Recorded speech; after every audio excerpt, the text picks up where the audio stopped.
Coach Kyle coming at you here. Since you know me so well from my flexibility and mobility, I've decided to bring in Kabuki Yogi today. So we're talking about the hip. I was inspired by a friend of mine posting some really quality videos on hip flexors, quads, stretching the anterior hip capsule, and hamstrings correctly. It annoys both of us when we see people incorrectly stretching. So we're going to demonstrate a couple places or a couple different movements today, stretching the anterior portion and the posterior portion of the hip, most specifically quads, hip flexors. There is some implications into psoas and iliacus here as well, and then of course the hamstrings. My takeaway is simply this: you probably don't need as much range of motion as you think, and that's why I thought it'd be awesome to bring in somebody who's more flexible, shows different faults than I might be able to do, and somebody on the other side of the spectrum not so flexible. So there's a couple things to remember. My buddy the skeleton here, he's not the best anatomical, he's got some extra hardware in here, but there is specific implications. As we come into a forward fold, bony landmarks might actually run into each other. An example of that would be in a hamstring stretch. I'm not that flexible, but if I came down super far, there's a point in time, everybody's different, where my femur might actually run into itself. So if I'm looking for more range of motion, it has to come out of my spine. Now when we talk about the hip flexors and the quads, when I go to look at extra range of motion, it has to come out of an anterior tilt. So anterior tilt, we don't want compression in our spine. We don't want tight hip flexors if we're trying to stretch them out. Most people do that wrong. On the other side, if my hamstrings are tight and or maybe injured, maybe I have a back injury on top of it, I don't want to stretch out my back in hopes of farther range of motion. I want to be anatomically correct, like we talk about, stacking rib cage over pelvis correctly, bracing slightly, and maintaining that as I find my range of motion. So, since she's ready for some nice forward folds, we'll go right into it. And I'm actually going to bring her up and stop her a little bit more. So in yoga, that's great, but what we're talking about for strength training, come down a little bit more. And now, stay here. There's a nice straight line. I can't get that far. Now go ahead and come all the way if you go hands flat to the floor. There wasn't much. You can see it through here. This is a great yoga pose, but it has to come out of the spine. Go ahead and stand up for me. I'll demonstrate again the other side. Here, I'm trying to keep my brace and my back as straight as possible. This is all I have. If I round and try to touch my toes, I can, but I promise this is stopped. It's not going any further because of tight restrictions on my hamstrings. So it can appear I'm stretching more or having a greater range of motion, but once again, that all comes out of my back. Go ahead and forward fold for me again, please. Once again, somebody flexible, unlike me, you may not notice the slight, there it was, the subtle stretch. Once again, less can be a little bit more. Let's go ahead and pop you up and look at quads. And since we're standing, let's do that demonstration we did with the quad stretch. Just standing here. So, straight alignment through here. If you peek on the side, foot's touching. It's actually past glutes, super flexible. Brace for me and tighten this up. And you can see just the tiniest correction. Let that go and go into an anterior tilt. Tip those forward and pull through. You can see this line of the shirt, hopefully. The line's just not straight. We're still touching here. Go ahead and tighten back up. That is correct position. Now, again, I'll be the bad example here. You can go ahead and rest. It looks like I can get a full touch. Now, I'm not as straight as she was for one, and I'm already starting to tip my hips anterior. I can get straight, but there's a huge curve. I have a huge anterior tilt.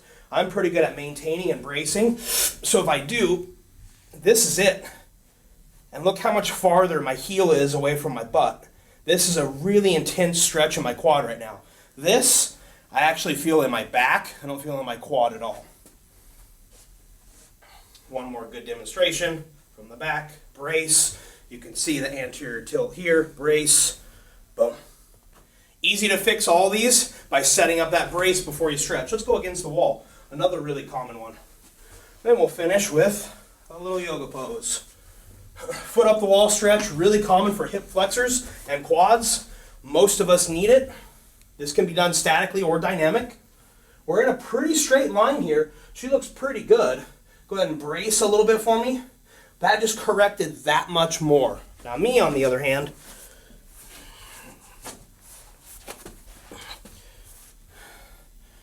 I can touch, but I'm telling you, there's a lot of stuff going on. I have a slight pinch where I have herniated discs in my low back. It's not very comfortable. My pelvis is tipped pretty far forward. I need to come all the way out here, stack, set up my brace, and I tell you what, as soon as I set up my brace way out here, this quad gets so much of a bigger stretch, and I am a mile away from my shoulders on the wall. Do I need some extra mobility? Probably. But this is a false sense of a stretch that's only stretching my back and keeping my hip flexors tight because of that anterior tilt. One more time, a good position. Anterior tilt for us. So even if we're flexible, we can still have that fault. Tighten that up with a little brace. Boom, straightened out nicely. Wonderful. And put me to shame one more time in my mobility. Reclining hero.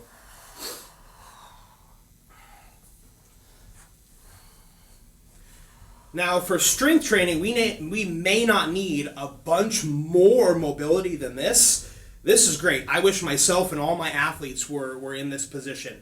There's probably not a need to go more. And because hips and shoulders are already on the ground, the only place I'm going to find more is literally if I pick this up and start reefing on the quads. This is probably enough for strength training, as long as we can maintain rib cage and pelvis positioning. And this is a relaxation pose in yoga. This is a great place to hang out. When we're talking implications of strength training, just be aware and set a small brace for me here. And you can see that difference. Can you tip anterior here? Yeah. And this is where a lot of people that are too tight for this position, they get pretty close. Maybe they get shoulders on the ground, but these hip flexors are just so tight. As soon as we set that brace and push into the ground, that hip flexor has to open up. All right, you ready to help me? Can I say Yeah, something? please jump in.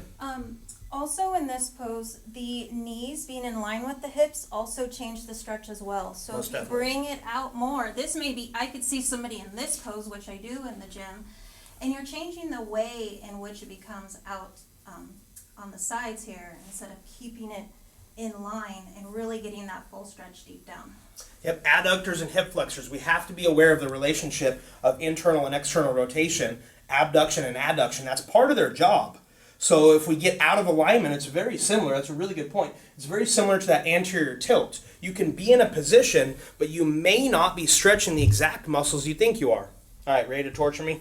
Yeah. Come on up. So, interestingly enough, she actually is a yoga instructor. For those that don't know my past, way back, you know that I did at one point in time teach yoga. You wouldn't be able to tell that at all now. And I could go into full reclining hero. Used to spend some time there. Now, I need some assistance. Give me one of those on my hips.